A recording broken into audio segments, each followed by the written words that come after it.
Imagine yourself going to purchase a new car and the seller just sells you a couple of spare parts and he tells you to build your own engine and build your own car. Unless you are a mechanic or a car enthusiast, you might not be able to make your car at all. That's exactly how the computers used to be in the 70s. The personal computers at that time had no screens, no keyboards, no nothing. They were just boxes with some blinking lights and a few switches. And that's how they used to control it. Until Apple I came in and revolutionized the whole world. This video is not about an old story of an old technology, but actually this video is about how small ideas which you think they are very small or they are worth nothing can change the whole world. By the end of this video, I promise that you would believe in your ideas and you would see the worth of your idea as well. So let's get started without making any time pass. Before diving deeper into the video, I've got a question for you. What is a computer? Any device that takes input, computes it, and gives an output. That's exactly what a computer means. And actually there are different categories of the computers as well. And some of them are such that you won't even believe them as computers. Just like your calculators, your microwaves, oven, your washing machine. Pretty much every technology we use nowadays are just computers, just like different forms of them. But in this video, we are dealing with a specific category of the computers known as the personal computers. Now, your laptops, your PCs, your gaming PCs or your professional PCs, your iPads, tablets, pretty much everything we use in our day-to-day life falls under this category itself. And that's why they call it personal computer. But before Apple I, there were no personal computers. Like there were computers, but they were very different than what we think of today. There were no screens, no keyboards, no nothing. They were just like boxes with some blinking lights and they used to control it with the help of switches. Yes, you are hearing it right. The exact switch which we use in our indoors, like inside our home, to control the lights, the fans and etc. If the switch were up, it would have meant 1, and if the switch were down, it would have meant 0. And as we know, the computer language is all made up of zeros and ones, and that's how exactly they used to control it. With the help of different combinations of the switches, they would give the input to the computer, and the computer would simply, without thinking much, would just give an output. And that's how it used to be. And as we all know, all the computer softwares and hardwares are made up of zeros and 1 till date. And that's exactly how they used to be before as well. So the basics are pretty much the same. This is too confusing. I can't figure out how to use this thing. And exactly, the people like you and me who were not too much techy would never have understood like what the computer is and how to use it. It was just like a tool for those techy geniuses who used to deal with circuits in their daily life. So now let's talk about what made the Apple I so unique and so special.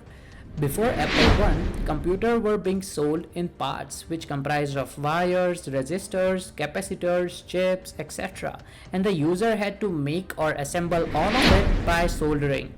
Of course, it came with a manual, but the manual just wished a good luck. And that is when the Apple I came in with its pre-assembled personal computer. Still, it did not came with the monitors etc. But yes, it was just a motherboard of a computer. That is, it was just like a PC only, but it was compatible with TV, it had the required ports. It had memory as well, which used to be stored in the cassette tapes. Yes, the same cassette tapes which your parents used to listen to the music or watch movies. Now, you don't have to write your own software loaders, you can just plug in the tape and go. And that is when the journey towards the modern computers started. A race between the big giants and the Apple started, and Apple crushed them all with only one specialty, and that's simplicity. You don't have to be an engineer anymore to run the computer. You just plug in the TV and the cassettes and you are good to go. The credits of this innovative Apple I goes to Woz. Woz was a person who used to work full-time at HP, and in the free time he used to make the circuit boards for fun. Not for profit, just because he loved it. And Steve Jobs? He saw the vision. A vision to bring the personal computers to people's day-to-day life, to make the life easier. He knew where to take it. The Homebrew Computer Club, a gathering of tech nerds, hobbyists, and rebels who believed that the future could be built by anyone. And that is exactly when the Apple I found its first buyer. It was not a billion-dollar lab, it was not some corporate boardroom, it was just a home garage with two friends and a vision to do something revolutionary. And that's how Apple was made. They did not wait to be rich, they did not wait for permissions. They built what they believed in and shared it with the world.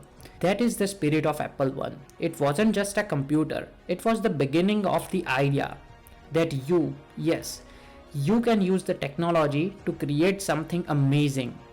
But here's the thing, most people never do it. Most of them just believe that once I would be done with my school, I would follow my passion. And that is when the life happens. The pressure of getting a job, the fear of failure, the noise of expectations, and along the way, the dreams disappear. But just think about it. If Steve and Woz would have waited for the correct time to come, or some money, or some plan, or permissions, we would never be having such type of current technology the way we have right now. Woz followed his passion after work in his room with no funding. And Jobs, he did not code, he did not build the circuits, but he believed. And that belief gave this little wooden board, or the Apple I, a chance to change the whole world. So what is stopping us? Whether you are coding your first application, or if you are making your first YouTube video, or even if you are just catching the idea for the next big thing, everything matters. Don't wait to have it all figured out. Just give in your best. Apple I was not just a hardware, it was a hope, wired into a circuit board, and sometimes that is all you need to start. If you liked this video, then please do like, share, follow, subscribe to this YouTube channel, and to get the updates about the next video, just turn the bell notification on, chips etc. on their own, and make their own motherboard as well. Motherboard?